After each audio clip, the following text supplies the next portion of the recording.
I'll just mute it for now. It's okay.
Okay, it's on. All right, the audio's on, so we've had the video, so let's try to get the notes for tonight.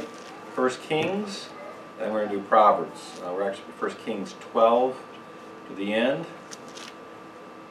and then Proverbs, and then we'll next week will be 2 Kings, and a bunch of prophets. What's today? Today is the 13th. No, it'll be 12 to the end, and then Then 2 Kings tonight. No. No? 1 Kings. We're going to go to the end of 1 Kings tonight. Oh, okay. And Proverbs. And Proverbs. And Proverbs. So 1 Kings 12 is where we're going to begin, but this is where the most begin. So let me jump to that. So I messed up and started reading 2 Kings. Well, you can read ahead. Yeah, for some reason I thought we were 2 Kings also. Yeah.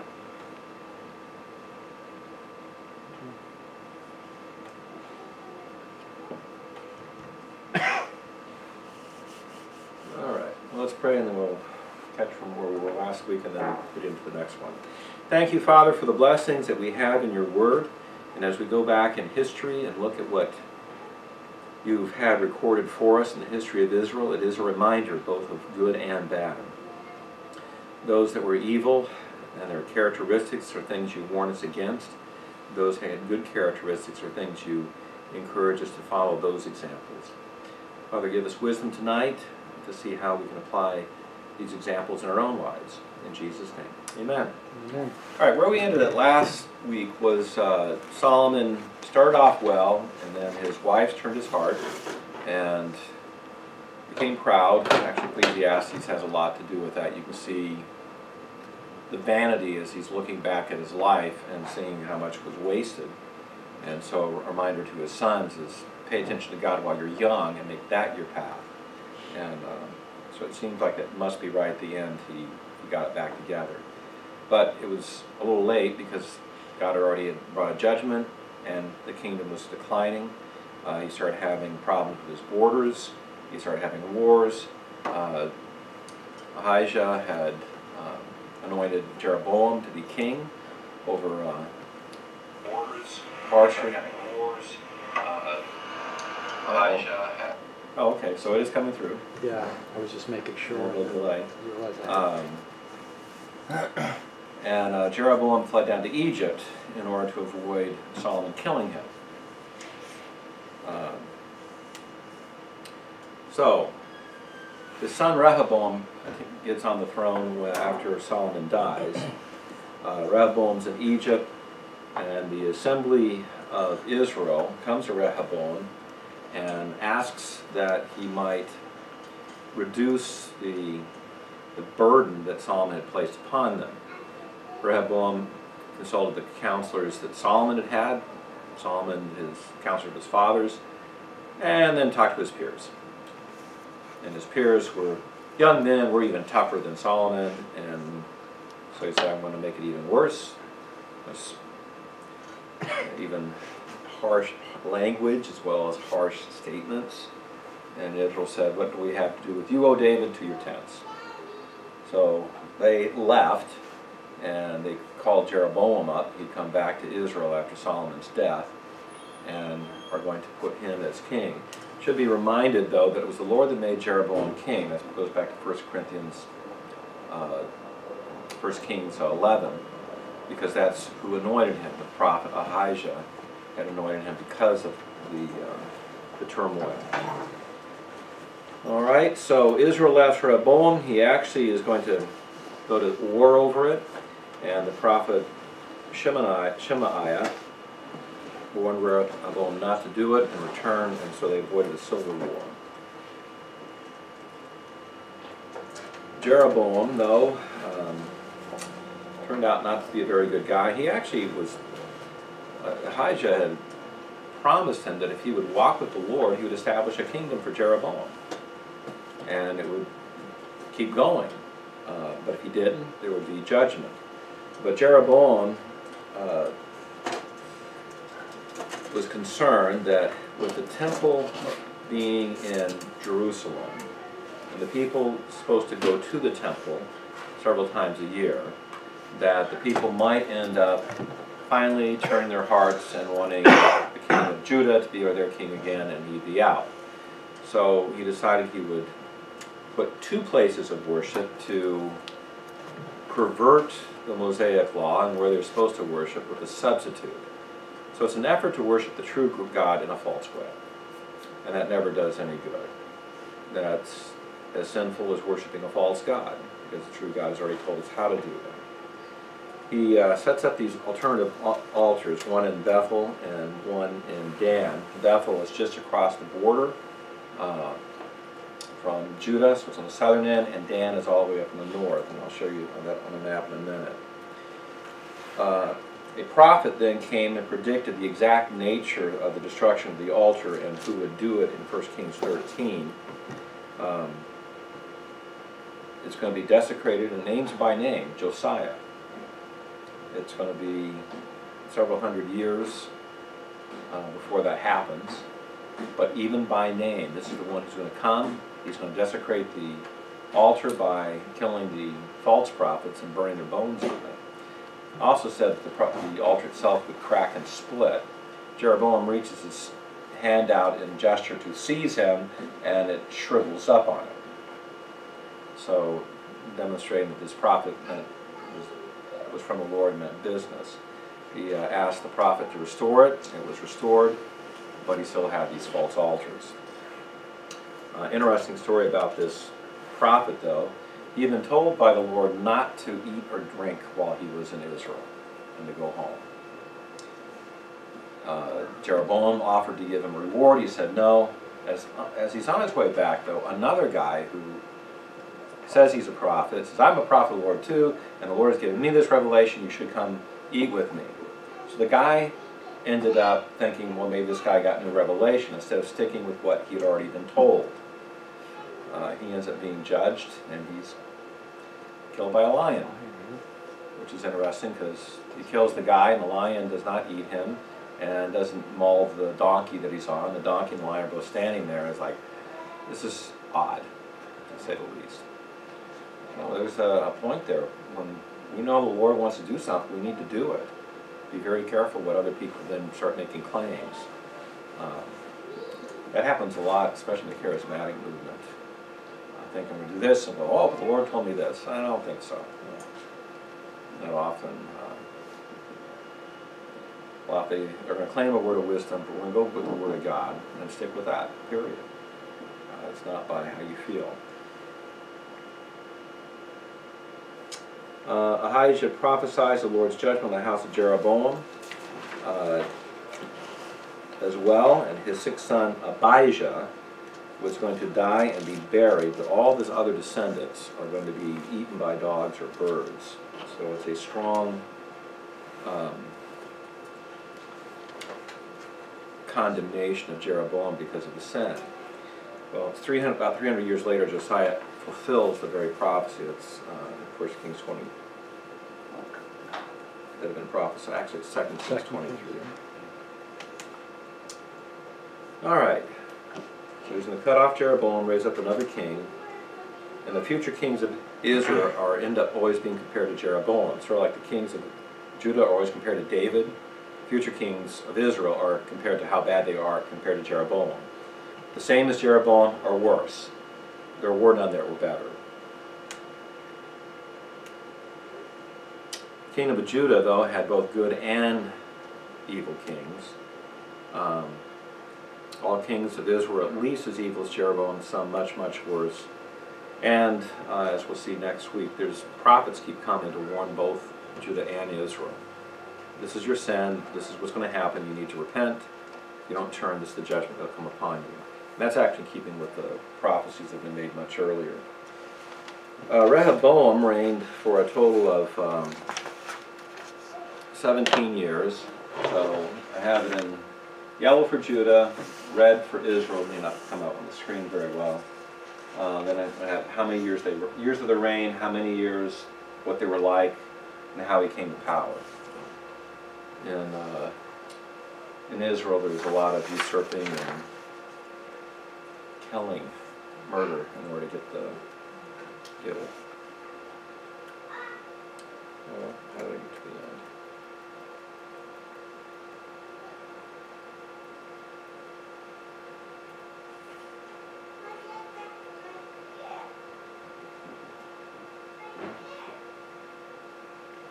All right, so Rehoboam, 17 years, he ends up being evil. Mother Naamah, the Ammonitess, gives you some idea why there might have been a problem. Solomon had allowed high places to be brought in. Rehoboam allowed the idolatry, and then Asherim were put on every high hill. He allowed male cult prostitutes to come in, and at the end of his life, he's defeated by Shishak.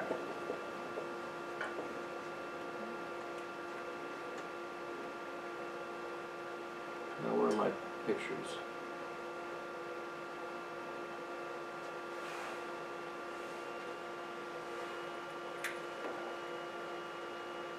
I'll let to get pictures on this.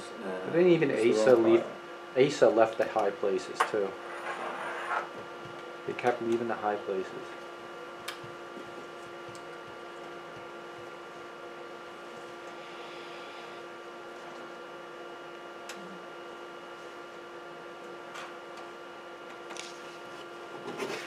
I have all sorts of nice pictures. And where's the file?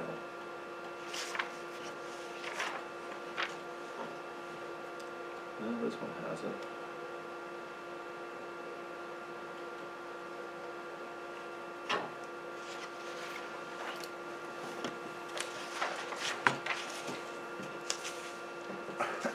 Go to this one. There we go. I have more extra pictures. Bethel's down here, and Dan's all the way at the top up here. So he would cover both areas. So instead of people going all the way down in Jerusalem, all the way down here, there's a place for them to worship the Lord here without going into Judah. And if they're in the northern area, they go up to Dan. This is actually a picture. This is in Dan, and this has been reconstructed about where they had put this temple. This is where the altar would have been, and the steps going up to their temple area. So this was what they had created. This is the site, and it's in the area of one of. It's recreated, but it's the actual site. This is the actual site. You know, the stones they tried to put stones in, and you know where it would be, and how it's they excavated all these things. Gotcha. So to recreate. Over here in this tree here has got some of the original stones are up all in its roots. Huh. Grew around it? Yeah, it grew around some of the stones.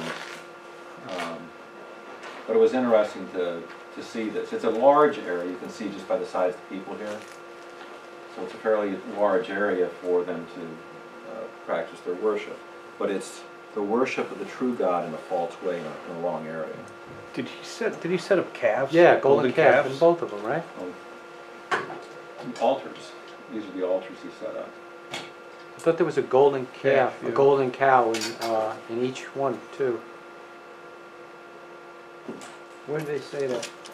No, I read it.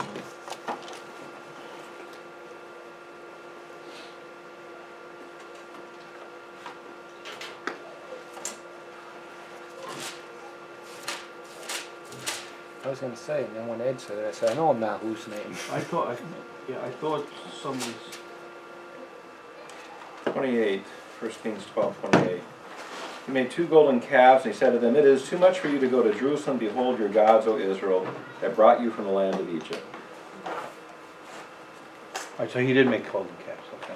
He made 2 golden calves. Outright idolatry. Same probably had When he left in the wilderness. coming out in the wilderness. Yeah, So I didn't get it. no. So and here was a guy that had potential, but you can see exactly where he goes. But it was interesting to be here, and it just brings the reality of what they're after, and it's patterned off of in a similar way to the temple in Jerusalem, because that's the altar and size and all, but it's wrong worship. It's false worship. All right. Okay, Shishak comes up at the end of Rehoboam's And it talks about him coming in. He comes in, he attacks, takes over this area. This is, we also know he's the Negev, but he came up in here and he captured Jerusalem. So here he comes in and captures Jerusalem. And he takes away the treasuries of the temple and the king's treasuries as well. So the gold, the silver, it was so plentiful in Solomon's time, he makes his shields out of bronze. Not recorded in the scriptures, but recorded in the annals of Egypt, is that Shishak also came up and made a loop through Israel. Now Israel had other places they could be, but it took out a large area of the central portion, up into the Jezreel Valley. This is the Jezreel Valley here, this area. So Megiddo, and he conquered all of this area and came back and took what he wanted. So you have intervention from other countries are going to become part of it too. You already noticed that, remember I showed last time, Solomon's extent of his kingdom went way north. Well, Aram has arisen and they've been taking back territory. They're no longer under their control. So it happened pretty quickly. Okay. Kings of Judah, Rehoboam evil, and Jeroboam was also evil. The prophet at the time is Ahijah, and he had been made king by Ahijah, the man of God, but he was evil, and he set the standard for evil in Israel.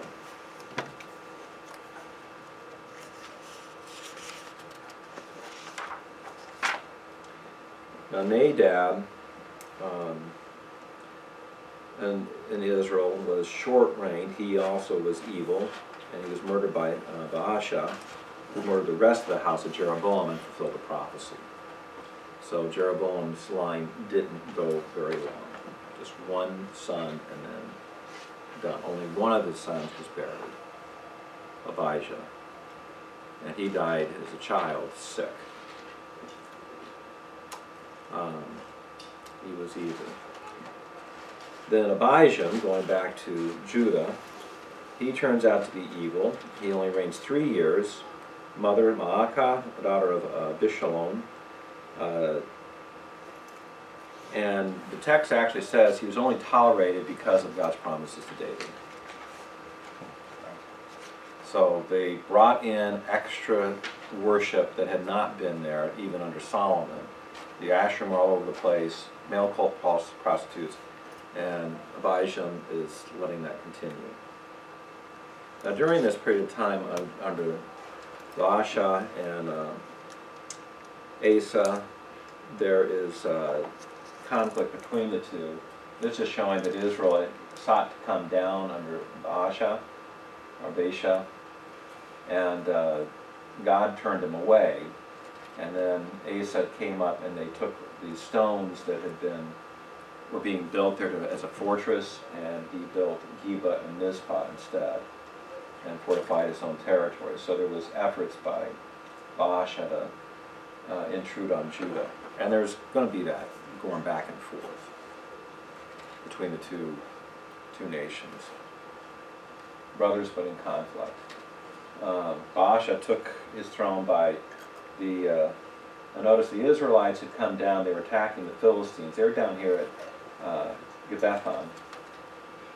And this is where he killed Jeroboam's progeny and took over the kingdom. So they were expanding. Asa was weak. So he's a usurper. The text says he was evil like Jeroboam. The prophet that had told him to do what he's going to do is Jehu. Then Asa in Israel is good like David, and then toward the end of the reign he became proud. He makes a treaty with Ben-Hadad in Aram to help out against his war against Baasha. instead of trusting God himself, so he makes an alliance. This becomes a problem too. Instead of trusting God, we'll make a political alliance, so he sends what silver and gold he has up there, and it causes Baasha to retreat, which is why he abandons Ramah. Now, one thing about Asa, he did remove the idols. The only thing that was left were just the high places. But the Asherim were taken down, that was left, and he got rid of the male cult prostitutes, and also the queen mother, Yes. because she was evil.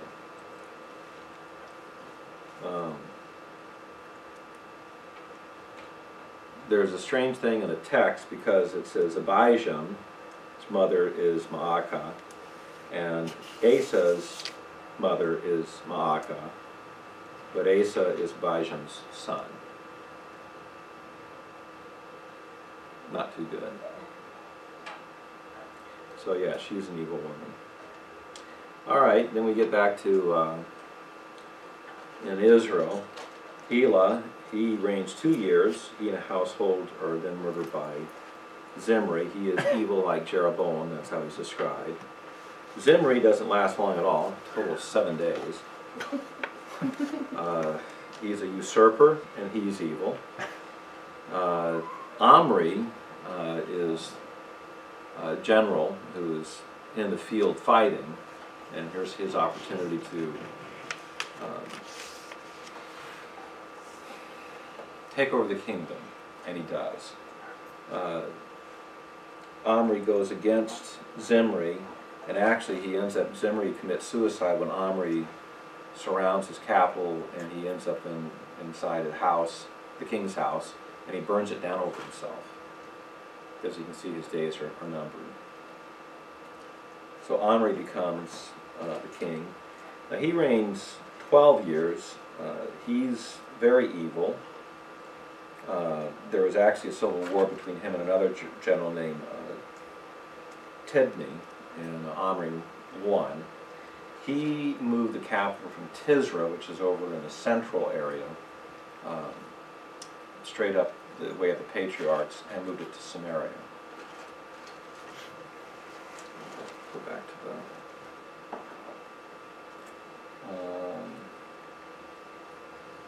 doesn't have it, does it?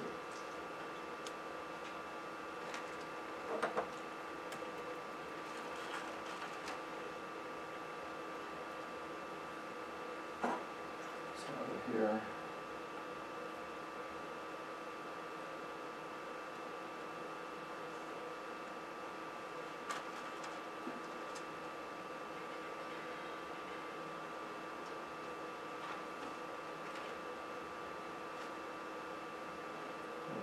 Tisra there, and he moves it down south.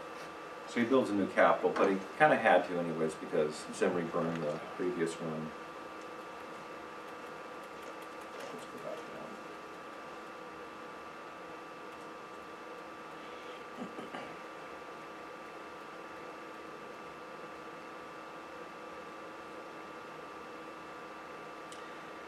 Then there's Ahab. Ahab is a long reign, 22 years. Omri was more evil than those preceding him, and Ahab is even worse. He inherited Elijah, Micaiah. There's more prophets that are there under him. He's a nasty guy. And yet it's strange, toward the end he actually repents. So you're not sure, is he just nasty, or is it his wife that really is producing some of it, maybe some of it. Here are some of his sins. Chapter 16, more evil than previous kings, he established worship of Baal and the Asherah, and during his reign, Hiel rebuilt Jericho at the cost of the sons and as prophesied. Lost one when he set the foundation up, and then when he set the gates up, his last son died, just as had been prophesied by Joshua so many years before. So he increases the idolatry and brings in more than they had before.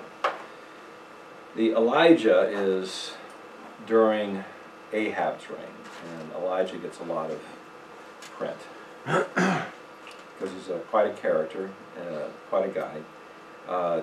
Several miracles are all attributed to Elijah. The first is there's a drought. That's part of the punishment. There's not going to be drought until I pray and ask God to stop it, and it gets very, very bad, and that figures into some of the stories that happen with him. Elijah himself is fed by ravens at a brook in Cherith, which is on the east side of the Jordan, so he's a long ways away from where Ahab is. And so God, a couple miracles there. One is he is in control of the weather. God gave him that privilege. And you know, how would you like to be fed by ravens, Danny? I don't know, would ravens bring you good food or just bird food? Worms.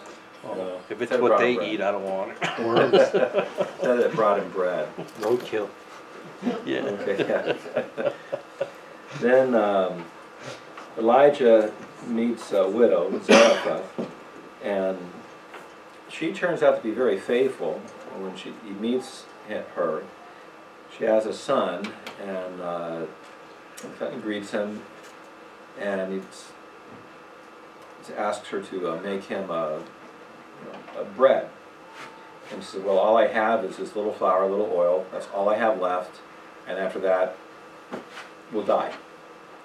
And he said, well, do what I asked you, and your flour will not run out, and your oil will not run out until the Lord sends rain. And that's exactly how it works. So that'd be pretty neat. Look, it always looks like you have to go to the store because you don't have hardly anything left, but you never do. Right. That'd be pretty cool, right? And so a daily reminder, you use your flour up and there's more flour. God can take care of you. So we have that. Then there's the miracle of the resurrection of this widow's son. She became sick, had no breath in him, and Elijah prayed over him and restored him to life. And the text says, she then believed Elijah was a man of God with the word of the Lord in his mouth. We thought that would have been enough to have the flour, but now she gets it. Then there's the battle on Mount Carmel.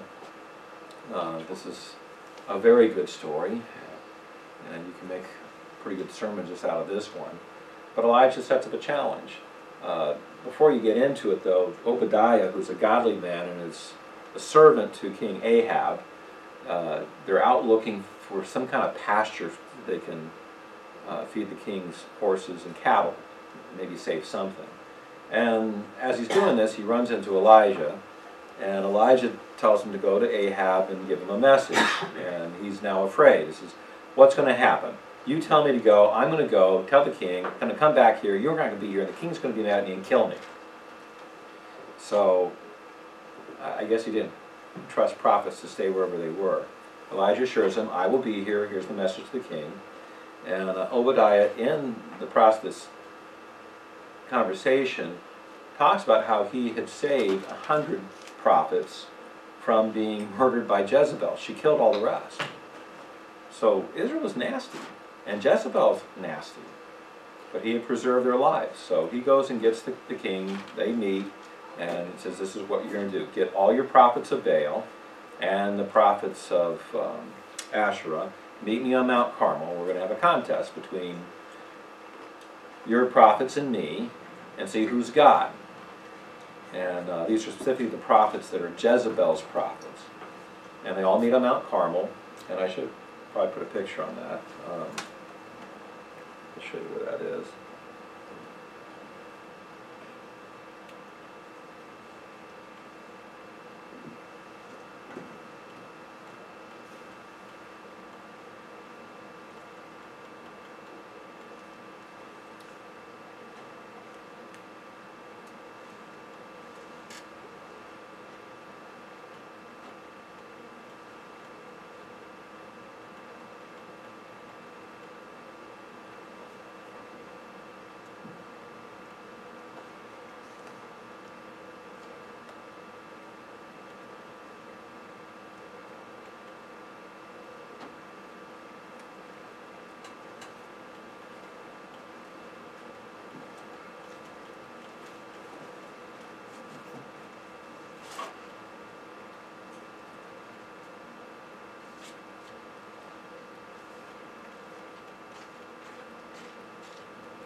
All right, Mount Carmel is up here.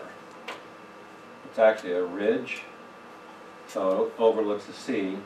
The Jezreel Valley drains with a river that comes right here.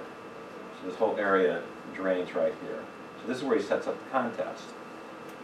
Because that's usually the question, where does he get the water? Well, either they went down the hill and there was water in the river here, it didn't have to be a lot, or he went and it's down more towards this end and he just got it from the sea. But that's a contest between the two. We're going to you build an altar, I'll build an altar. And the God that answers by fire, he is God. Let the contest begin. And so the prophets of Baal, the prophets of Asherah, all day long they're dancing and they end up cutting themselves. And it's kind of funny as you're reading through it, Elijah is mocking them. Louder, or maybe he can't hear you, he's asleep, you know, or he's turned aside, you know, like, and nothing. So Elijah then builds his altar, puts the sacrifices on it, and he has them go get water and drench it 3 times until there's water in a trough he made around it. It's full of water. He calls upon God, fire comes down, consumes everything, including all the water. Elijah then kills 850 men. The prophets of both, 450 of Baal and 400 of Asherah. That's a big day. That's a good day. That's a lot. That's a good day. But what comes after that becomes almost like how? Yeah. So there's going to be another miracle here. Let's get back to where I need to be. He's petrified of Jezebel. Yeah, he's like I after all don't that. understand that. So you have the fire of Mount Carmel, and then the next thing is he tells Ahab, head home because it's going to come a rain. Now you have him praying for the rain. He has a guy helping him. He's praying. What do you see? A little cloud. Keep praying.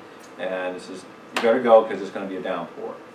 And Ahab is making his way back to Jezreel. It's riding, so I'm assuming either a chariot or a horse. And Elijah outruns him. So he beats him. And it rains. It's the first rain they've had. But the rain came exactly as Elijah had prayed, which James refers to. This prophet had withheld the rain. When he prayed, it rained. This was his faith. So there was another one. Those are his miracles. So as he gets there, Jezebel now is upset that he's killed all of her prophets and threatens him that she's going to kill him. And that's just like, you just took out 850. Fire came down from heaven at your command. Rain just came at your command, and now you're afraid of this woman. Falls into depression, too. So, you know, I don't know what he was expecting. So now Jezebel's just going to roll over and play dead. Of course the evil are still going to be evil, but he's depressed, and he runs away. And he laments that he actually goes all the way down to Horeb. Let's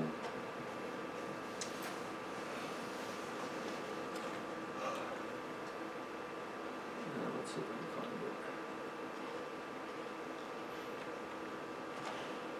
it. I did find a map, just so you understand. Okay, here's Mount Carmel, Megiddow's here, Horeb's down here. Wow. Okay? The mountain got Horeb's all the way down to Sinai. He did a Jonah. That's significant. So the angels feed him a couple days, and he eats in it, and the strength of what the angels fed him, he goes 40 days all the way down to Horeb. That in itself is a miracle. When he gets there, he laments. I'm alone. Only I am left. In fact, sometimes it's called the Elijah syndrome. You had this great victory and then you're headed for depression. It didn't work out like I wanted. I thought everybody would turn and the nation would follow me, and instead I get threatened. So he laments, and while he is there, the Lord brings wind, strong wind, because it talks about it's breaking the rocks. There's an earthquake, And then there's a fire that goes over the mountain, and he's in a cave, so he's protected from it. And there's a gentle blowing.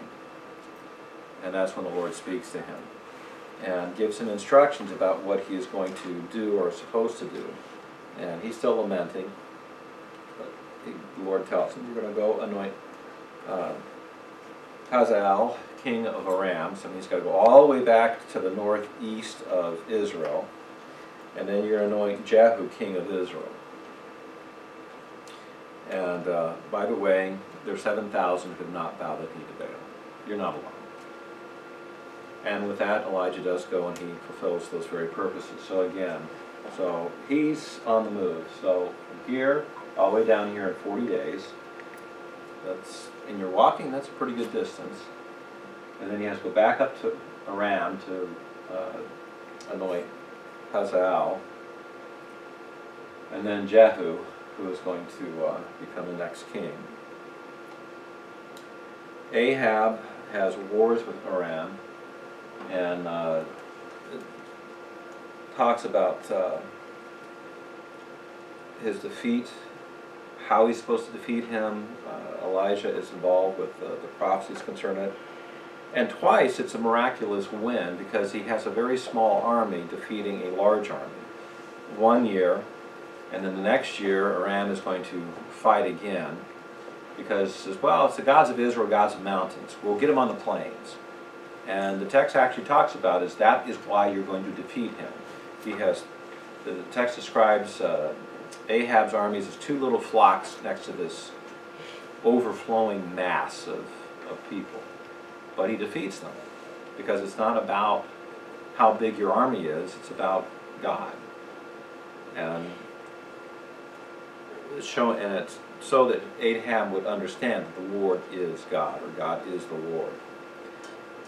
But he is also greedy and is willing to commit murder or whatever happens. When he gets back to Jezreel, there is a vineyard that belongs to a fellow named Naboth. Naboth is a good man, a righteous man. He wants it.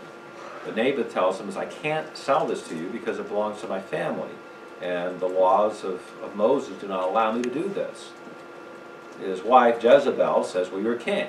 Set something up, get some false witnesses and accuse him, get rid of him. Then you can take the vineyard. And that's exactly what happens. They get somebody to come in and accuse him of blaspheming the king and being an insurrection, and they kill him. They execute him. And Ahab takes his vineyard. And with that, he has a prophet tells him what's going to happen to him, that he is going to die because of this. And that he's going to have the same thing happen to his clan that had happened to Jeroboam. The dogs are going to lick up their blood, and what the dogs don't eat, the birds will eat. That's pretty graphic. But it's interesting, Ahab in this, he laments and he repents. And so God says, this will not happen in your life, it's going to happen after. So even with this hard-hearted guy who's a wretch, yet you can see there can be a turning, and God's mercy can be extended. Whether there's any more than that, we will find out when we get to eternity. Part of the predictions are going to be defeated by Syria.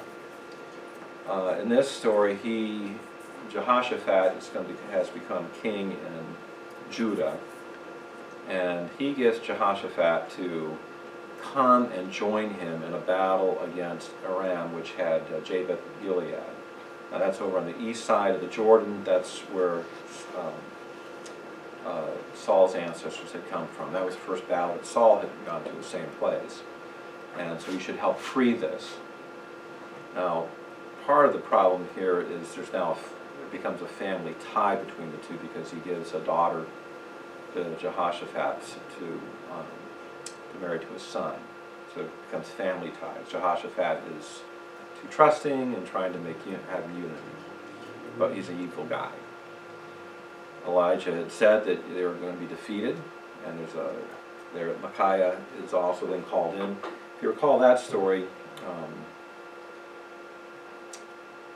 Jehoshaphat says, is there not a prophet of the Lord here? They call in Micaiah, and he doesn't want to cause waves, And finally says, well, here's what's going to happen. Tells him the truth. You're going to die. And they lock him up. They go out to battle, and it happens just like the prophet had said. He has died. He decides he's going to dress as a common soldier instead of the king, because the opposite army is going to try and attack the king. Take the king out, and you can take the army. So he dresses as a common soldier, so he disguises himself. And text talks about someone at a random shot an arrow, mortal wounding. And so he dies from the battle. They bring him in, and he is buried. He'll be the last one of his clan buried. But even with that one, the blood's in the chariot, and dogs lick up his blood in the chariot. Everybody else in his family, either the dogs eat or the birds eat, just as it said. So this was the stage. So Ahab and Jehoshaphat come in here, Ramoth Gilead. Ahab is killed. Jehoshaphat retreats. Ahab marries Jezebel, and she's from Phoenicia, and she's the one who brings and imports their culture, their politics, and other stuff. So it just came in with her. So she's an evil, evil woman. More said about her in Chronicles than in Kings. So here's Jezreel. Nablus Vineyard is here. Mount Carmel. So Jezreel is where he had fled. This prophets of Baal here. Came down to Jezreel, and this is where he'd been staying. It's a very pretty area. Very nice. First and second defeat of Iran, but this one they lost. So Jehoshaphat, he is good like Asa, but he had a son marry Ahab's daughter, and that becomes a great problem with that. Several prophets are during the time of Jehoshaphat. More is said about him in Chronicles than in Kings, and he reigns for 25 years. Followed by Ahaziah. He inherits it, but he is evil like Ahab and Jeroboam. Why? His wife is the daughter of Ahab and Jezebel. That's a terrible influence upon him. Elijah's still the prophet at that point, but Elijah's going to be coming on. All right, so there's through 1 Kings. Any questions, thoughts, anything that hit you while you were reading? Any particular spot you thought was very interesting? Well, I always like the section where God speaks to Elijah, and what the storm and the rocks, and because a lot of times I think that's the way God still addresses us, and we don't listen. We don't. No, we don't. If it came with fire, maybe some of us will listen, but a lot of times it's reading the scriptures, and stuff just gets by us. That's 1 Kings 19. Yeah. Think you'd have his attention? Yeah, he got his attention first, and then, but he didn't. Now listen. Yeah, but it took quite a bit for him to finally regain his composure and be bold again.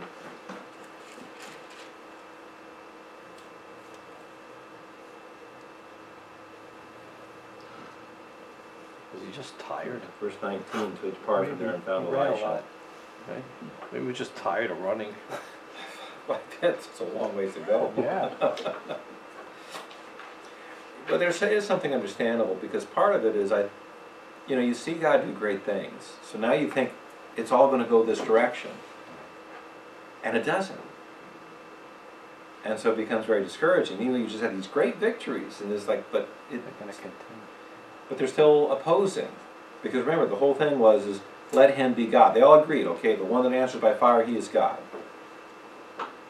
But Jezebel didn't want to agree to that. Yeah, I mean, I could see the fear at that point. I mean, if this doesn't get you to see that he's God, I mean, what are you? What are you? What kind of human being are you? Maybe wretched. Yeah. Absolutely wretched. And she is a wretched individual. Yeah.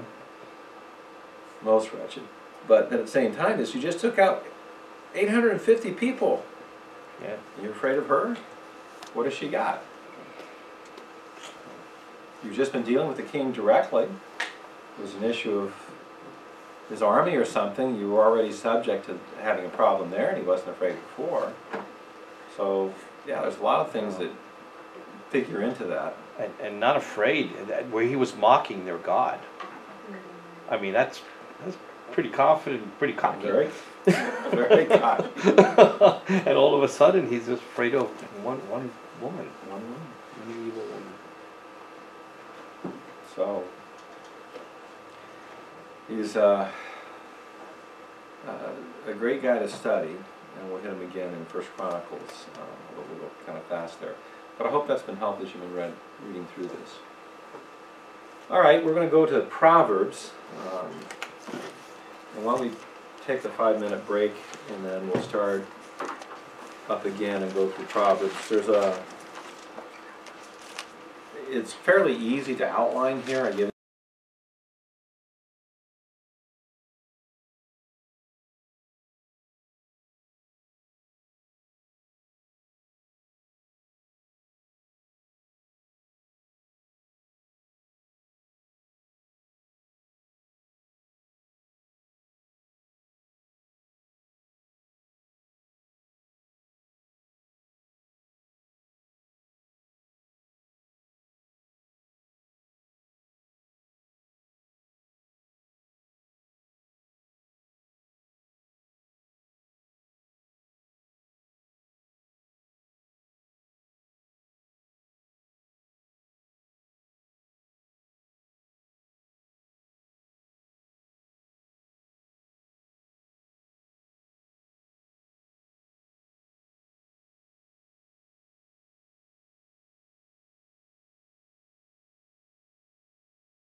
We're going to Proverbs. The author is Solomon and others. We know from 1 Kings 4, it says he spoke 3,000 proverbs, 1,005 songs. There's about 200 of his proverbs in Proverbs and Ecclesiastes. There's a fellow named Agar, and there's also Lemuel. We don't know who they are. We just know other indication that they just show up there. And then Hezekiah also ends up compiling some stuff. So the date of this is from Solomon's reign all the way to 700 BC of Hezekiah, because there is a collection that's part of this. That's about 230 years later. So obviously to do a collection means his proverbs were still circulating in order to compile all this. The theme, the fear of the Lord, is the beginning of wisdom. And wisdom then defined as the practical righteousness before God in every area of life. Knowledge is knowing something about God, facts, but wisdom you have to apply that knowledge in truth.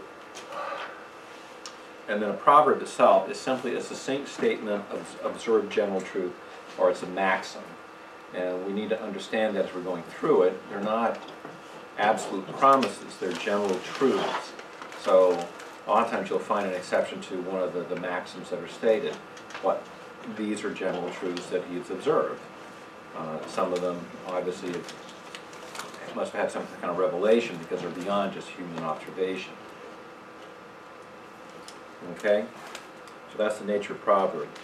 The purpose, verses chapters 1 through 7, and well worth reading.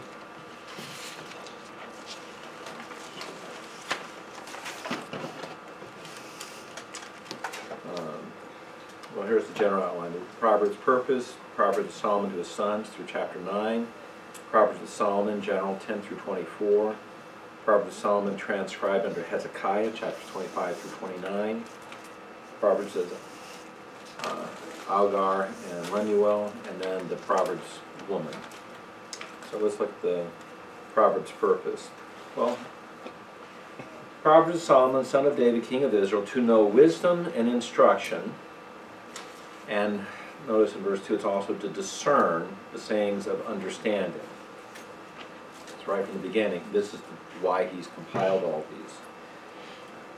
Next, to receive instruction in wise behavior, righteousness, justice, and equity. So all four of those things he wants to instruct you in. And Proverbs has a lot of statements on those issues. He wants to give prudence to the naive. Naive just means those without understanding. We also use words like they're simple, ignorant. It's not, a characteristic like we would use someone whose IQ is low. That's not what it's referring to. It's just someone who doesn't know. So prudence is to give wisdom, or the application of knowledge to discernment. To those who don't know, to the youth, knowledge and discretion, which you can see where the two go together. What's the problem with youth? They just don't know yet. They got all that energy and don't know what to do with it. And then 5 is the character of a wise man. A wise man will hear and increase in learning. A man of understanding will acquire a wise counsel. Wise people continue to get wiser. Foolish people tend to get more foolish. And then also, a purpose to understand a proverb, a figure, the words of the wise, and their riddles.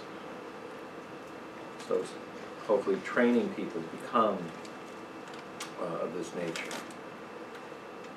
And then the theme verse, the fear of the Lord is the beginning of knowledge, and fools despise wisdom and instruction. And they do.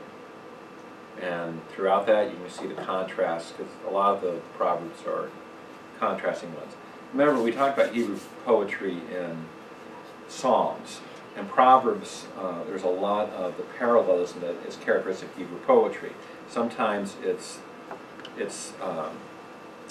correlating themes. There's one statement, and the next statement backs up that statement. A lot of times they'll be contrasting one statement and then the opposite. So between the contrast, you can understand the concept. All right. Proverbs to Solomon and his sons. I spent a lot of time with this with my sons. I want to understand it. The importance of obeying your parents. So we taught them these ones early. In fact, the first verse I think the kids learned was Ephesians 6:1. Children, obey your parents. That was an important one. But we went to this one. Hear, my son, your father's instruction, and do not forsake your mother's teaching. Indeed, they are a graceful wreath to your head and ornaments about your neck. Wisdom starts right there. And God gives you parents to teach you. 10 through 19 is avoiding sinners. This is what they're like. This is where they're going. And they're going to try and entice you. Avoid them.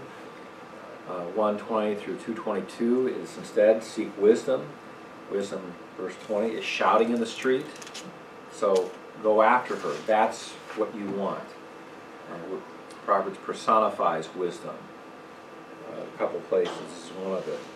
Throughout chapter 2, the whole thing is pursuing of this wisdom. Learn. Chapter 3 is wisdom's rewards. If you are going to follow wisdom, here's the benefits, the blessings that come out of that. I'll talk more about that a little later. Because a lot of my favorite verses are within this section. Yeah. That's the whole chapter 3. Yeah, that's That would be mine. that's my favorite. Yeah. We often have people memorize Proverbs 3 through 5, especially trust in the Lord with all your heart. Do not lean on your own understanding. All your ways acknowledge Him. He will make your path straight. And then going on, don't be wise in your own eyes. So we'll go back to that in a little bit. The end of chapter 3 could be summarized as you need to be kind. Learn to be kind. Then you get over to chapter 4. And we start it's specifically a father's instructions to his son. And again about acquiring wisdom, don't forget it. This is what you need to be after, accept my sayings. And then starting in verse 14 is guarding against the wicked, avoid them. So seek what is good and right and wise and avoid the wickedness that's going to be around you. And there's a lot of them. Guard your heart as well, verses 23 through the end of the chapter. Because it's easy to have your heart led astray. You can be enticed. You can give into peer pressure. You need to guard your heart. Be very careful. Let your eyes look directly ahead. Let your gaze be fixed straight in front of you. Don't be distracted from the things that are around you. Avoid the adulteress, chapter 5, the pitfalls of immorality. The end of it is the positive side. Be satisfied with your own wife. Chapter 6, it's broken into several sections, avoiding surety. That's actually something you seem to have to give more to parents of children about co-signing loans for them. Not wise. But it happens other places where people co-sign loans for other people that just, you don't want to put yourself in that risk. You can help them other ways. Loans aren't necessarily the way. Diligence, starting with look at the ant. It also includes this section is the abomination of the things the Lord hates. It goes again back to avoiding adultery. That's since he's dealing with sons, he hits that several times. The wiles of the harlot as well, being careful. And then wisdom's call, chapter 8. And then 9:10. The fear of the Lord is the beginning of wisdom, knowledge of the Holy One is understanding. And then the chapter 9 ends with being careful of the foolish woman. So a lot of warnings to sons about women. Be careful. Find a godly one, a wise one. Avoid the others. Proverbs of Solomon, 10 through 15, are more or less contrasting godly traits and wicked traits. A lot of these are direct contrasts. The godly are like this, the wicked are like this. The wise are this way, the foolish are this way.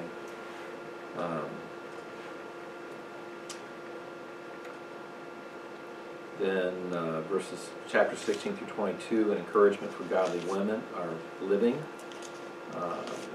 Get to some of these. The verses I have up here were in the list of things that we want elders to at least be familiar with those. They're basic principles that are important.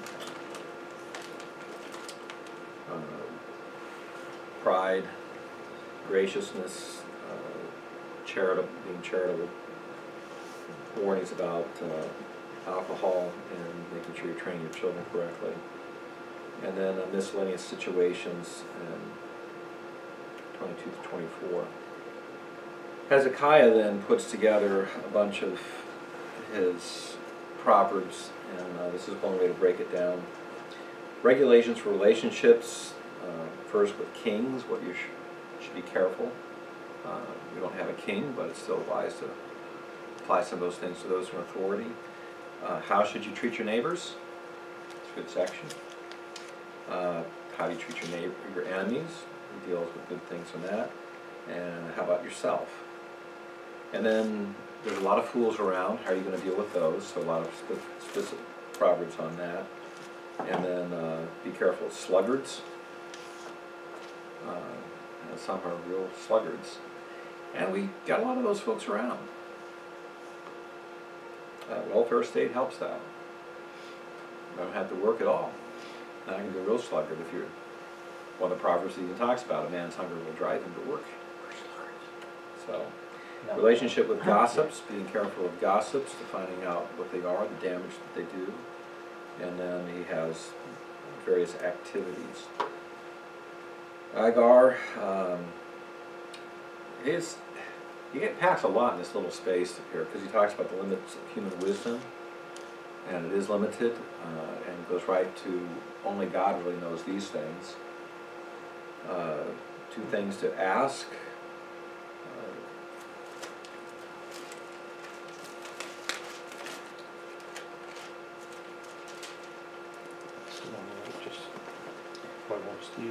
So a balance. I don't want to be rich, I don't want to be poor. There is a kind, those who curse their father and don't bless the mother. There's another kind that are pure in their own eyes. There's a kind that's lofty. There's a kind whose teeth, and all these are really bad. There are some kinds of people that aren't good. There's the leech, which is a series of statements about greed, things that are never satisfied. They're never going to be satisfied. Things that are overbearing. As he puts it, under 3 things the earth quakes, under 4 it cannot bear up. 4 things are small but wise. Ants, like that one. Not strong folk, but they prepare their food in the summer. Badgers not mighty folk, and yet they make their homes in the rocks. Locusts have no king, yet they all go out in ranks. Then they got the lizard. You can grasp your hands, and yet he dwells in king's palaces. Things to think about. Lowly lizards, and they're with the king. 3 stately things. Notice like he builds this up. The lion, the strutting cock, and then the king, if he's got his army. And if you've been foolish, what do you do about that? That's how you humble yourself. Then the Proverbs of Lemuel, he gives advice to men, and then advice to kings on the use of wine. That's not for kings, it's for those who have no hope. And then some comments about being just. The Proverbs 31 woman, here's an outline from that for my sermon, so it's a little extensive. She's valuable, trustworthy, continually good, industrious, prudent, diligent, and entrepreneurial, strong, attentive, hard worker, compassionate, elegant, admirable, a capitalist, dignified, wise, watchful, honored, respected, godly, and acclaimed. So, there you go, Danny, that's what you have to become. It's a simple list. By tomorrow. Well, maybe not tomorrow, but Oh, Sunday then. you got till Sunday. But it's a good list. All right. So, now for more fun. Because I just find Proverbs are great. I always advocate it's a good way to teach your children. It's a good way for you to learn yourself. If you're on a regular Bible reading program, stick it in where you're reading one chapter of Proverbs a day.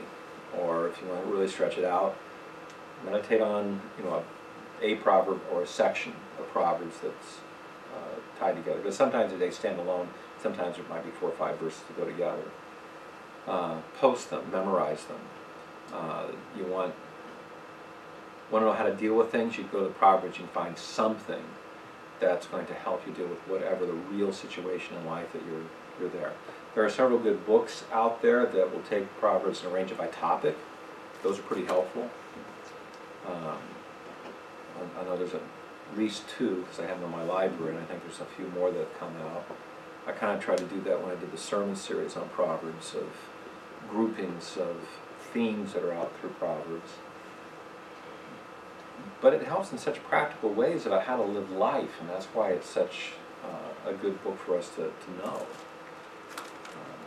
I think it's a disservice to our children when we don't teach them the Proverbs and don't get them to put these things in their minds. It will prevent them from being led astray, which of course is for Solomon's purpose, why he has so many 9 chapters. These are my sons. Did he write these after, he at the end of his life when he figured out that all was vanity and It appears that they kind of came throughout life, because the statements made, He said he is like a summary, Yeah. but a lot of them are, because Ecclesiastes has a lot of proverbial statements. So some are just observations as throughout life, but a lot of them become more powerful as he got to the end of his life, which is, I think, true for all of us. Yeah. As you get older, you start seeing things in a way you don't see them as a youth.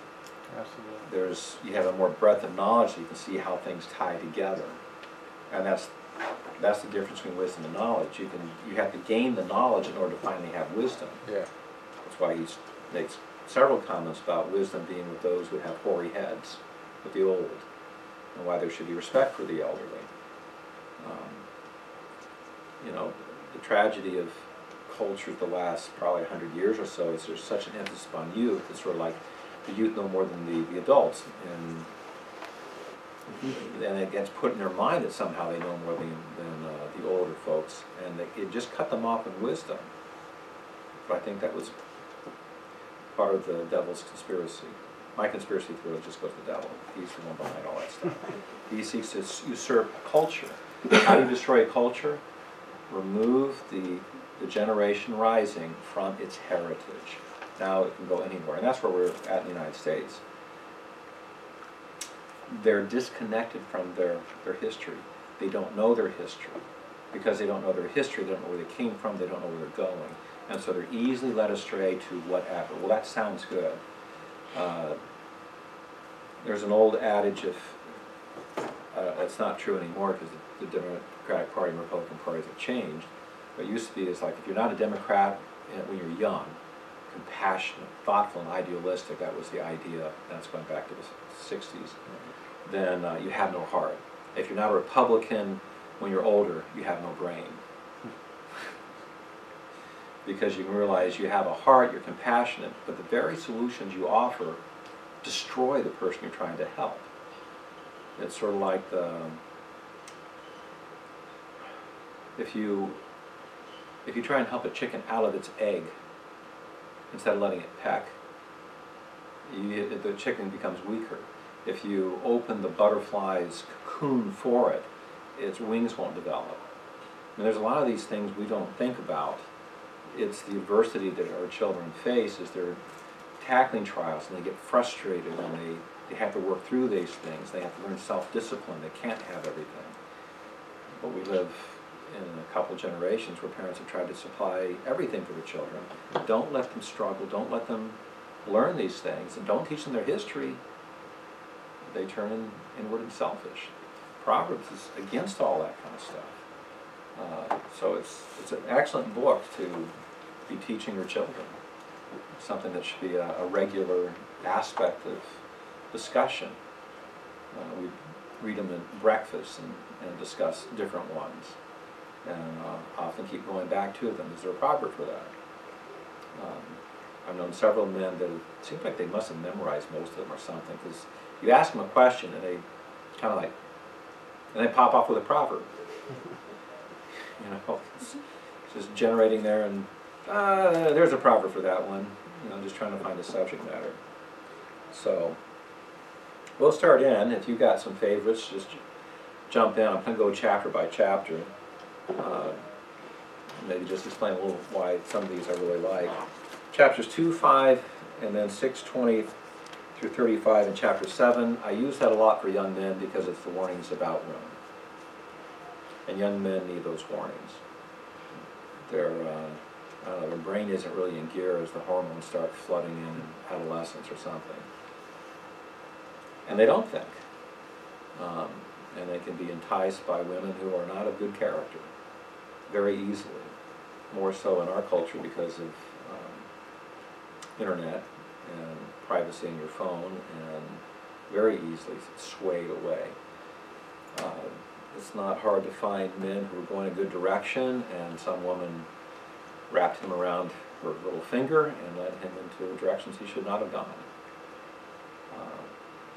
There are folks in seminary that are not in ministry because they married poorly. They didn't marry someone who had a heart for serving the Lord as they did.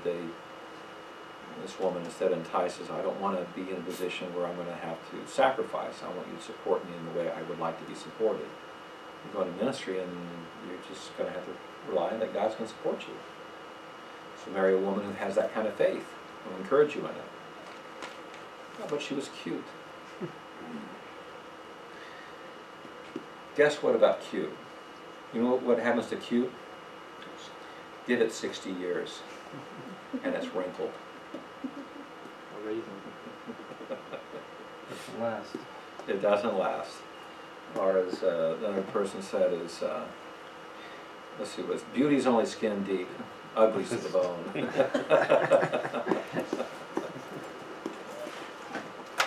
It fades, but Proverbs talks about that. So I use those Proverbs a lot for young men. But we'll go back to chapter 3, and you guys already said you like 3. Really the whole chapter is great. But certainly verses 5, you got to start there. Trust in the Lord with all your heart. Do not lean on your understanding. In all your ways acknowledge Him. He will make your path straight. That's huge. That requires humility. Do not be wise in your own eyes. Fear the Lord. Turn away from evil. Interesting juxtaposition there. If you're wise in your own eyes, guess what you're probably turning toward? Evil. You'll be healing to your body, refreshment to your bones. Honor the Lord from your wealth, from the first of all your produce. So your barns will be filled with plenty, and your vats will overflow with new wine. There's a good section just on the basics of what it really means to be generous. You want to prosper? Start with the Lord. My son, do not reject the discipline of the Lord, or loathe His reproof. For whom the Father loves, He reproves, even as a father the Son in whom He delights. It seems to me that's quoted in Hebrews, isn't it? And it is, because it's the character of God. He's the same way. All right.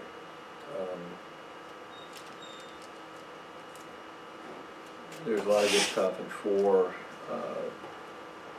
3 and 4 and 5 dealing with immorality, but I'm jumping to 6. I'm an entomologist, so go to the ant. Go to the ant, O sluggard, observe her ways and be wise, which having no chief, officer, or ruler, prepares her food in the summer, gathers her provision for the harvest. How long will you lie down, O sluggard? When will you arise from your sleep? A little slumber, a little folding of the hands to rest. And your poverty will come in like a vagabond, and your need like an armed man. You know that, if you memorize that one, it makes it really hard to take a nice nap in the afternoon.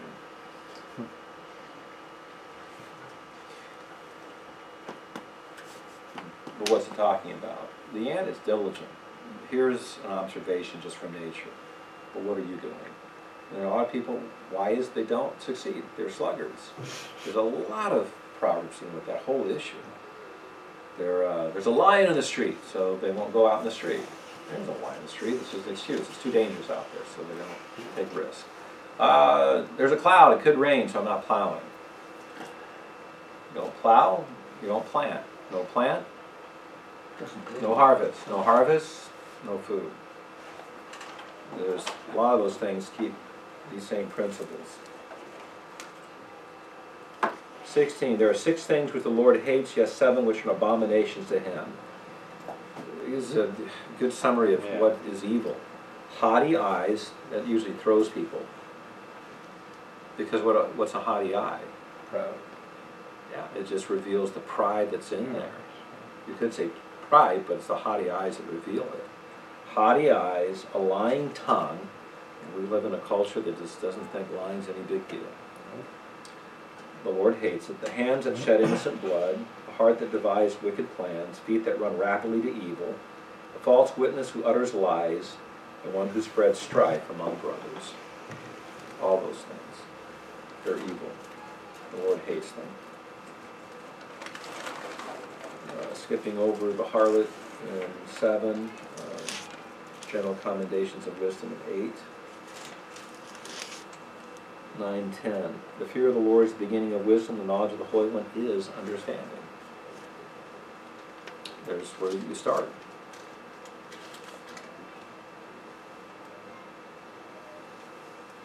10:1. A wise son makes his father glad. A foolish son is a grief to his mother. There's one for children. So you make your dad happy, or you make your mom sad? You don't know. Well, if you make your dad happy, how do you think your mom's going to be? Happy. If you make your mom sad, what your dad going to be? Sad. Yeah. So concentrate on making your dad happy, and you make everybody happy. All right? But it deals with wisdom. And it is true, you know, especially as you get older and you start seeing your peers and the grief they have with their children and stuff. It's, yeah, you see foolish children, and they are grief.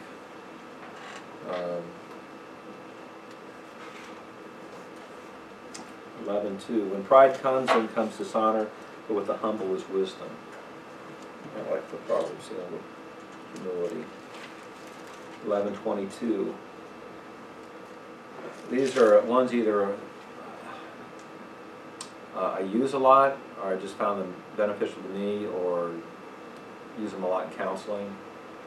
I use this one. As a ring of gold in a swine's snout, so is a beautiful woman who lacks discretion. That's very true. Drag you around. So that's part of the warning to the young men. You don't want that one. She's as pretty as a gold ring in a pig's snout. And that's the tragedy.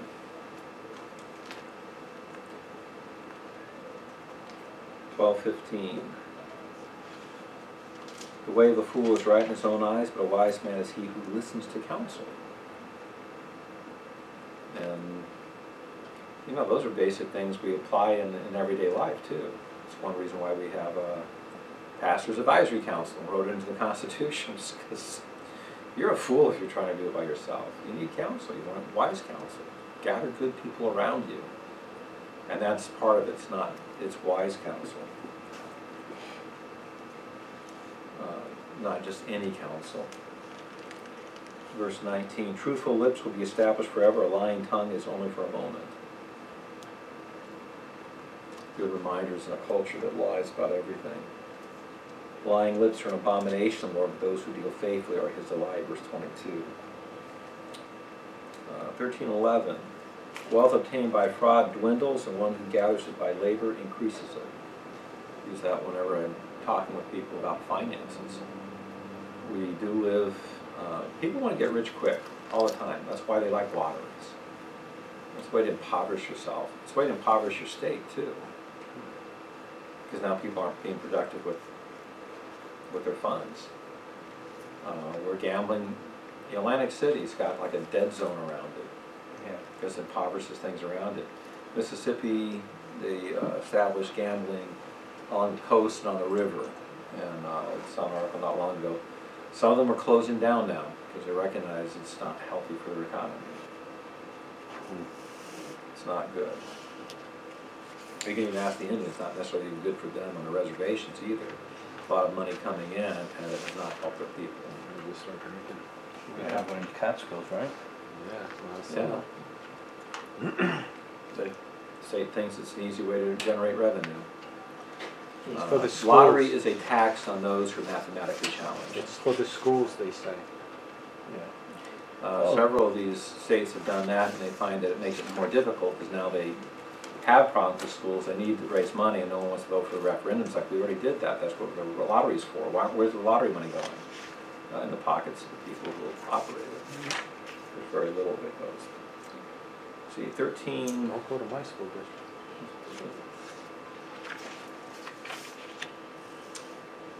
13:20. He who walks with wise men will be wise. The companion of fools will suffer harm. That's what you tell your children as they're growing up and they don't have very good friends. Find good friends. Wise friends. You be a wise friend to them. Verse 22, a good man leaves an inheritance to his children's children, and wealth of the sinner is stored up for the righteous. So, as tempting as it is to spend it all now, or you see the bumper stickers with, I'm spending my children's inheritance, on the back of an RV or something like that. No, we're supposed to have self-control and not spending it all, and we're supposed to leave an inheritance for our grandkids. But the only way you can do that is you don't spend it all now. I mean, don't go on cruises and play golf all day after you retire? I thought that's what it was for. No, half the day. No, and it doesn't mean that you're trying to set them up where they just, it's an easy walk for them. I'll say this, one thing I appreciate about Trump when I look at his kids is he made them work. Yeah. He had enough money, he could have just given it to them, but he actually made them work, so they developed a work ethic. He was a wise man there. Comes right out of Proverbs. Verse 22. 14:1. Boy, Diane quotes this one so often. A wise woman builds her house, the foolish one tears it down with her own hands. And we've seen a lot of that recently. Exactly that, and they don't even recognize what they're doing. They want to blame everybody but themselves, and they are destroying. Verse 4, I have this on a little sampler my mom made with an ox on it. Where no oxen are, the manger is clean, but much increase comes by the strength of the ox. So if the office is messy, good things are happening. Got to take the bad with the good. You do. 14:12. There is a way which seems right to a man, but its ends are the way of death. Verse 16, a wise man is cautious and turns away from evil, but a fool is arrogant and careless. And, I'm sure you've had the experience. You counsel someone, you work with them, and they're just going to keep going in the direction they want to go anyways, and you know where it's going to go. And the proverb plays itself out. Sadly. They're arrogant, they're careless, they end up with a real problem. 34. Righteousness exalts a nation, but sin is a disgrace to any people. Any people. So it's true for our nation as well. And there are consequences of that. 15:1. How do you deal with people who are angry? Well, a gentle answer turns away wrath, but a harsh word stirs up anger. So learn to control your own tongue and your own emotions, and then you can start getting other people to calm down. I think I talked about that in the communication seminar. Should always add that in. It's certainly part of it. Similar to that, a soothing tongue, verse 4, is a tree of life, but perversion and it crushes the spirit. So which is it going to be? What are we going to do? 14:12. A scoffer does not love one who reproves him, and he will not go to the wise. Verse 16. Better is a little with the fear of the Lord than great treasure and turmoil with it. Don't want their wealth. I'd rather have God. 34. No.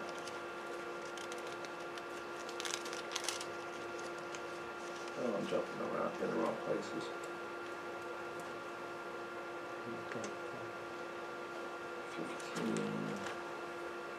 15:22. Without consultation, plans are frustrated. With many counselors, they succeed. Another one, just dealing with the don't rely on yourself. Get good people around you. 16:2. All the ways of man are clean in his own sight, but the Lord weighs the motives. And verse 3, commit your work to the Lord, and your plans will be established. 9, the mind of a man plans his way, but the Lord directs his steps. I quote that one a lot. Kind of encouraging, too. You know, we make our plans, but it's a great journey. I just don't know how I'm going to get there. I think I'm going straight, and he has me meandering all over the place. Like, okay, at least I know where the end is. So we plan it. It's a comfort in a way. It's a great comfort. And what's 16:4, the Lord has made everything for its own purpose, even the wicked for the day of evil. Yeah, and he does do that. I was counseling someone the other day, and they were talking about that. I said, like, don't minimize. God uses even the evil people. He even uses terrible things you go through to change you. Because there's kind of a common idea that you become a Christian and God protects you from all bad things. No, he doesn't. Didn't do that with Job. He went through quite a bit. But Job was better at the end of it. And we forget that the purpose of our lives is becoming conformed to the image of Christ.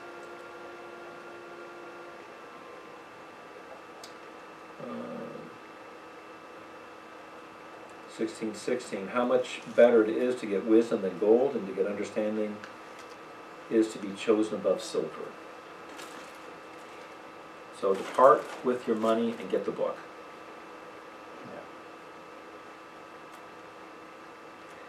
Take the class. Do what you can to keep improving your understanding of God. 18. Pride goes before destruction, a haughty spirit before stumbling. 17:17. A friend loves at all times. A brother is born for adversity. 28. Even a fool, when he keeps silent, is considered wise. When he closes his lips, he is considered prudent. If you don't know what to say, don't say it. Tame that tongue. If you think you know what to say, you probably still should be careful. Slow to speak. 18:2. A fool does not delight in understanding, but only in revealing his own mind. Diane quotes that one a lot. It's, that dealing with people is like, you're trying to help people with contention. It's very easy to see what the problems are, because one, just they don't listen at all. They're not interested in listening. Just want to say whatever they want to say. And so communication doesn't happen. 18:8. The words of a whisperer are like dainty morsels. They go down to the innermost parts of the body. That's part of gossip. 10. The name of the Lord is a strong tower. The righteous runs into it and is safe. 22. He who finds a wife finds a good thing and obtains favor from the Lord. That's an encouragement to young men. But find a wise one, and a godly one.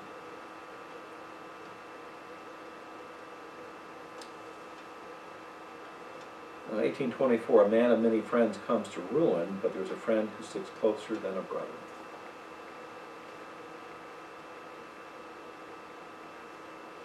So, quality of your friendship is important. Actually, the quality of having a couple of good friends and having that quality is much more important than having 100 friends on Facebook. Or even 1,000. 19:17, he was gracious to the poor, lends to the Lord, he will pay him for his good deed. Generosity. And 18, discipline your son while there is hope, and do not desire his death. Parents. 20 verse 1. Wine is a mocker, strong drink a brawler, and whoever is intoxicated by it is not wise. I'm just amazed how many think that it's no big deal. And they end up going down a path they do not, they later regret that they even started on. Keeping that balance isn't easy. Scripture does not say that having a glass of wine or beer or something like that in itself is sin, but he has all these very strong warnings and they should be heeded. Be careful, it's a mockery. And if you're getting the buzz off it, then you've probably already had more than you need. But that's what people are after them. They want the buzz, next thing you know, they're not thinking, now they're in trouble. They are not wise. 2019. He who goes about as a slanderer reveals secrets, therefore do not associate with a gossip. And that's an amazing thing about gossips. They just gossip one another, and then they seem surprised when they find out the person they're gossiping to gossips about them. Well, of course they do. That's their character. If they're telling you gossip, you can guarantee they're going to gossip about you too. Verse 29. The glory of the young man is their strength, the honor of the old men is their gray hair. When I started in scripture reading, I was the first part. Now I'm the other part. King's heart is like channels of water in the hand of the Lord. He turns it wherever he wishes. That's a comfort even, no matter where you are. God can change things even among the wicked.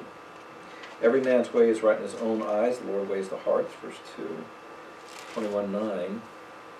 It's better to live in the corner of a roof than in a house shared with a contentious woman. Yeah. 21:19. The corollary. Better to live in a desert land than with a contentious and vexing woman. And we told you about a fellow's name was Chuck, came in. He was a new Christian. He was reading through Proverbs, got that, and just really went, can I move to Lancaster? Can I move out to the desert? Wow. Diane was talking with the ladies. I think they got into how do you deal with an abusive husband and all that stuff. And did you throw anything about it? What about the women who abuse their husbands? Can they go to the Proverbs and say that I'm moving to the desert, you're staying here? No, it just says it's easier. It's easier. You'd want to. It doesn't say, just, he's only talking about the difficulty of it. Yeah. Not they're allowed to Not leave. that you need to, not that, here's my, okay, now I get to move the desert. The dripping water too. Yeah. The annoyance of it too. That's the contentious, that's the practical example of what contention is. It just never quits. Yeah. Never quits. 23. He who guards his mouth and his tongue guards his soul from troubles. 22:1. Good name is more desired than great riches. Favor is better than silver and gold. 6. Train up a child in the way he should go. When he is old, he will not depart from it. Or the alternate translation would be, train up a child according to his way. When he's old, he will not depart from it. So one's a promise, and the other one is a warning. You let him have his own ways. When he's old, he's still going to continue that direction. Verse 7, the rich rules over the poor, the borrower becomes a lender's slave. There's a warning about being surety. 15, foolishness is bound up in the heart of a child, but rod of discipline will remove it far from him.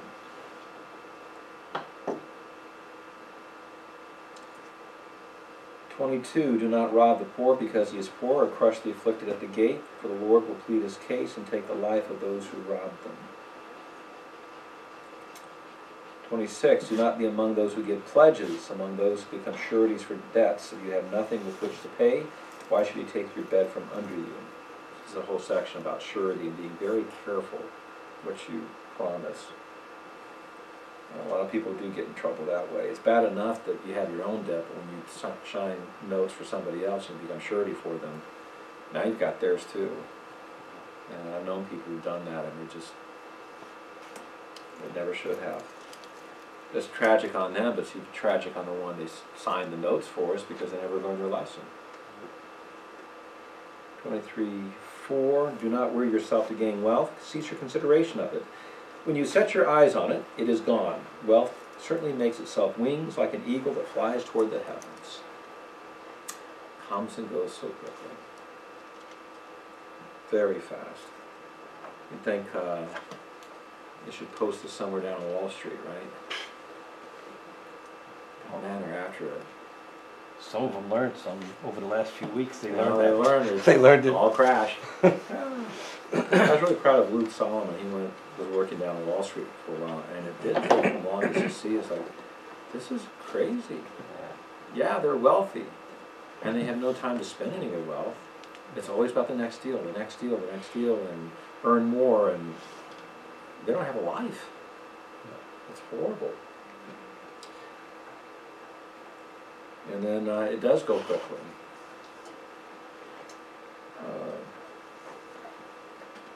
23:10. Do not move the ancient boundary or go to the fields of the fatherless, for the Redeemer is strong. He plead his case against you.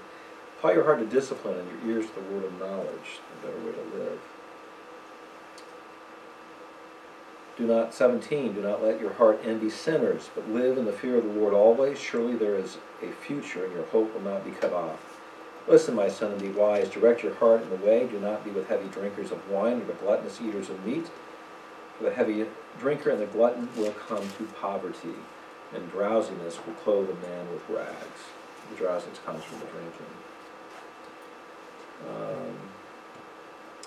29. Woe. Who has woe? Who has sorrow? Who has contentions? Who has complaining? Who has wounds without cause? Who has redness of eyes? Those who linger long over the wine, those who go to taste mixed wine. Do not look on the wine when it is red, when it sparkles in the cup, when it goes down smoothly. At the last it bites like a serpent, it stings like a viper. Your eyes will see strange things. Your mind will utter perverse things. You will be like one who lies down in the middle of the sea, like one who lies down on the top of a mast. There's the drunken staggering. They struck me, but I did not become ill. They beat me, but I did not know it. Plastered. When shall I wake? I will seek another drink. And that's the tragedy of it.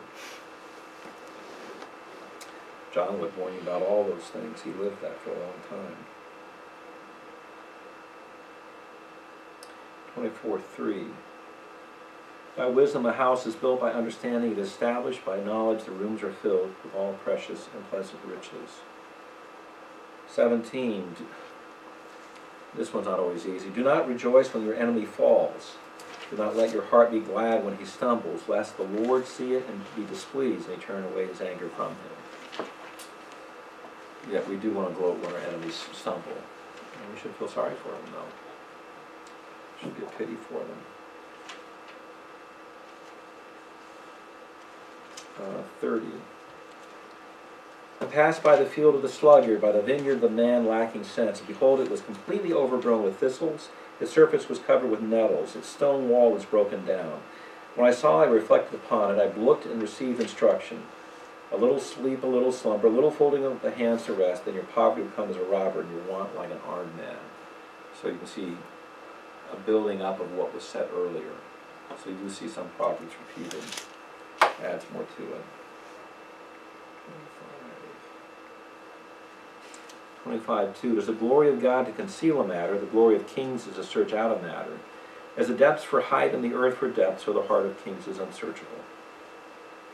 So, challenge for us is to try and figure out things God has made. But remember, he's glorified by the fact that you're not going to figure it out.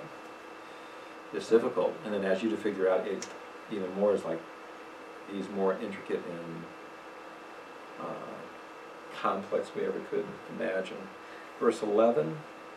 Like apples of gold and settings of silver is a word spoken in right circumstances. Like an earring of gold and an ornament of fine gold is a wise reprover to a listening ear.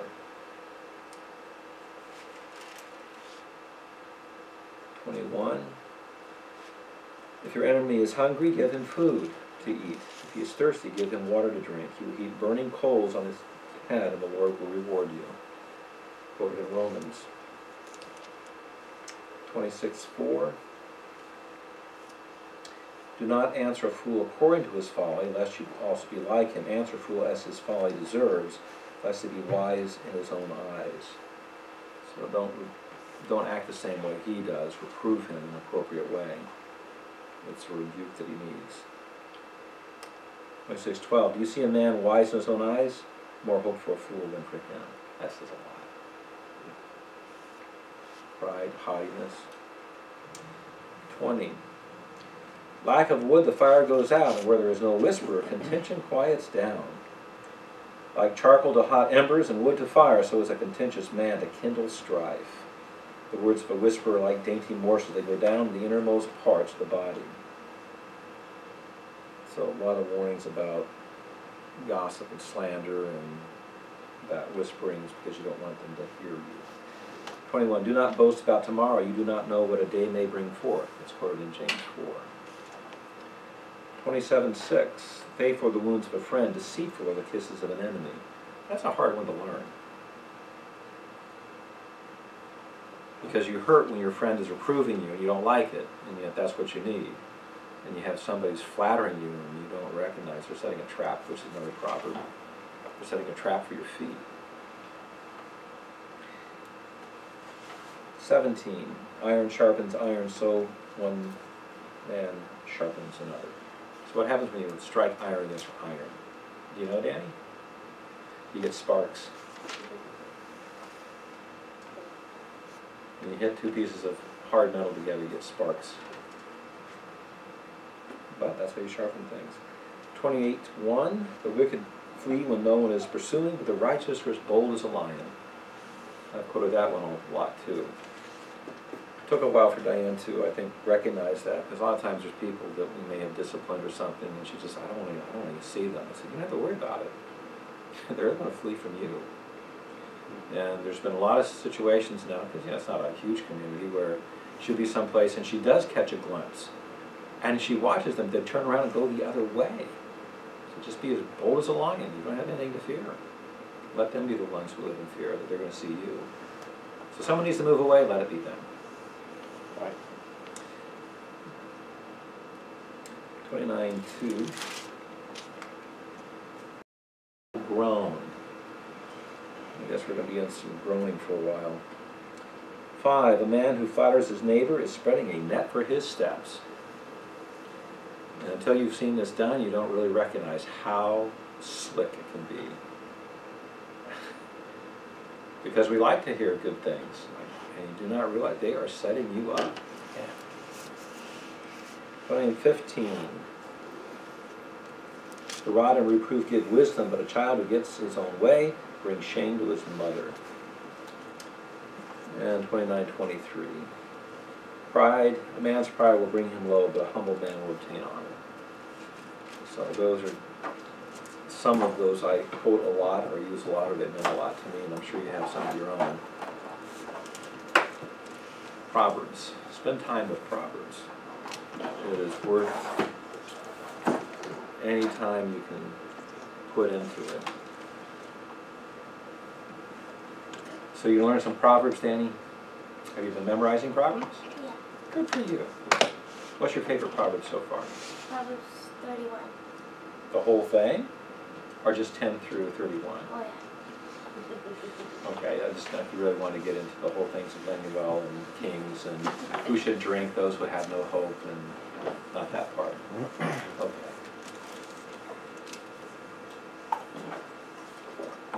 Well, as God is gracious, you'll become that kind of woman, won't you? That'd be very good. She's starting young. That's how you have to start. If you wait till you're old, you're too late. Because the rod of discipline removes foolishness, and you gotta get the foolishness out to let the wisdom in. So your mom and dad have been diligent with that. So you can get a lot of wisdom in there, and then as you learn and grow and put good, godly, wise people around you, you'll become more wise. But if you develop all sorts of foolish friends, they will lead you astray. Companion of fools suffers harm. Suffer harm. Very much so. And we've all seen it. Well, you may not have seen a whole lot of that yet, but you will.